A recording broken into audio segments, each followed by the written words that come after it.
благословення Його Високопресвященства, митрополита Одеського Ізмаїльського Агафангела, ми багато років поспіль печемо пасочки для тих, хто дуже потребує нашого тепла і уваги.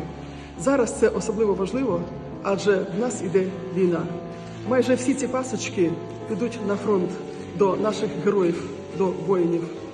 Ми молитовно згадуємо їх під час виготовлення цих пасочок і бажаємо їм, щоб вони живі і здорові повернулися з перемогою додому.